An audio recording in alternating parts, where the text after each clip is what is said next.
Happy Thanksgiving. At least I'm recording this on Thanksgiving. It won't be by the time you see this, or maybe you don't even celebrate that, but hope you're eating good.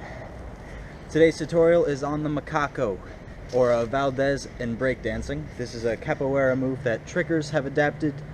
It's good as a transitional move as well as a setup for power. What is the Macaco? Think of it sort of as a back handspring, but with one hand, and it's not a jumping move. It's more something you kind of fall into, push out of, so more like an aerial or Webster feel as opposed to a punch front. Now if you're wondering why you should learn the Macaco, I think it is one of the most essential skills, and I think it's the best for helping you progress. The Macaco is good for helping you get backflip fear. If you still don't have your backflip or back handspring and you want to get that down, you want to break the fear, Macaco is the way to go. Additionally, I've used Macacos as a good progression for gainer switch swing throughs. So learn the Macaco could help you as well learn to do multiple gainer switches in a row. So for the Macaco, first you just want to pick a hand. You might want to do your strong hand. However, I actually use my non-dominant hand, the hand I do not write with, for my Macaco. Here's a better way to think of it. If you do swing tricks and you kick with your right leg, that goes up for cheek gainers and corks. Macaco with your left hand. Though I recommend you learn it to both sides, of course. That way, you're close, your hand and your foot that will touch first are on the same side. That way it's matched up.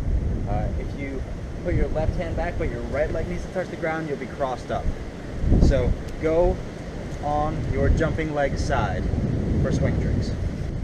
First thing we would discuss is hand placement. So it's like a scoot in a way, but reversed. So your hands are out like this, turn them like this, so it'll be just to the side, and then all you're going to do is put that behind your body and then turn your whole wrist. Got that? Hands, wrist. And that's the hand position that you're going to put down on the ground. Fingertips facing the opposite side that you're going to, like so. There are a few different ways to set up into this. Personally, I like just kind of leaning back, falling into it, but you can also start from the very ground for the purposes of learning. Just get in that position here, and then basically all it is from this point is just an arching of the back over the top and around you. So if you've ever done a bridge stretch, that'll be very helpful for you here. If you have good flexibility and strength in that area, even better. If you can do gymnastics like a back walkover, this should be easy as cake. So sit back into it, both of your feet jump at the same time, about the time when your hand touches the ground. There's not air time for this trick really, it's a flow transition. So your feet jump up at the same time and you want to push your hips up into that arch really good. Like that. That's a good way you could fake practice a bit. Just pop your hips up like that. But don't accidentally go upside down there. You might get fucked up.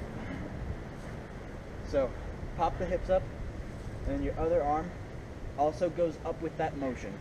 You are allowed to touch on the ground with your other hand, but you don't have to. But regardless of if you touch or not, do the arm motion for it. It'll get you extra power, help you get around. And now how you do the Macaco can vary a bit. Whether you want to just flow it or muscle it, it works either way. Varying amounts of arm strength means more freedom in how you do the Macaco. But generally, if you just follow those steps, get the hand right, sit back into it, jump, arch your back, lean up and over, should be able to get around no problem. Now for the people who don't have their backflip or back handspring yet, this is how it can help, because going for a full Macaco like I've been showing you is not very easy if you're scared of it. So like the backflip techniques that I've learned for progression to get more and more inversion, do the same here. If you can't go straight up or commit to a Macaco, you don't trust yourself to go upside down backwards yet, that's okay. Just start by going way over the side. Get the hand positioning right, do everything exactly right, but don't go straight over. You know, it's just even that is a step in the right direction. Because gradually You can just slowly step up the inversion. Even those sort of count as Macaco, and you can benefit from just practicing that. You'll still get stronger, more flexible, even though you're not doing the full thing. You'll be learning more and more technique as you go. So even if your Macaco is not perfect, doing these over the side steps will help you in the end, so don't feel discouraged. It all depends where you put your eyes. If you don't want to go upside down, just keep watching the floor. You can even start to invert your body with your eyes glued to the floor, but eventually you want your hands and your eyes to be going the same direction, which is the direction that your body is going. Eventually, through practice, dedication, you'll be ready to power out Macaco.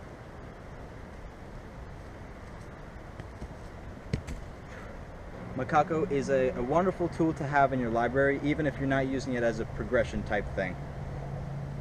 Practice control, gain strength with Macacos by landing in different ways. So on your good side, land with the swing leg, the hyper leg, both legs. Try learning it to your bad side. Same thing, variations both ways.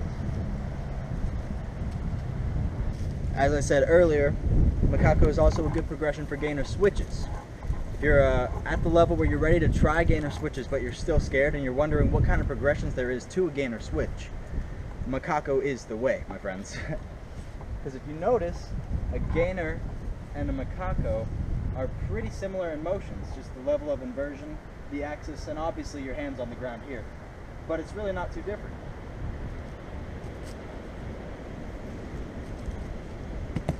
So what you can do is get your setup of choice for a gainer switch. J-step, but I prefer scoots. Do a scoot, swing through Macaco instead of swing through gainer. Let me elaborate real quick. If you can already do, I'm going to use a scoot gainer, or scoot gainer switch.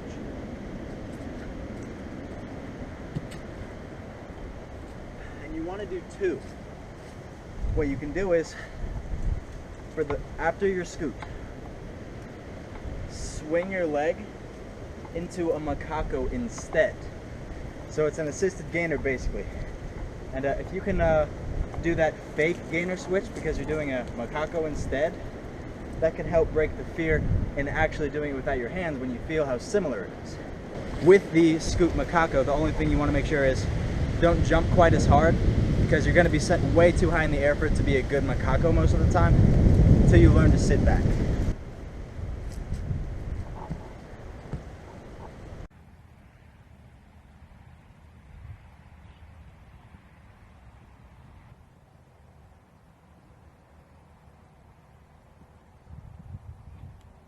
So like I said, swing through Macaco will help you tremendously with the gainer switch. There's one last thing I want to discuss for the Macaco, and not so much a tutorial point because I haven't mastered it myself. But there is a style of Macaco that's more like a back handspring that you do with one hand. I'm not going to give you a tutorial on that, just going to show you my interpretation of it so far. Using it as a punch setup more like, instead of swing throughs. I'll show you what it looks like.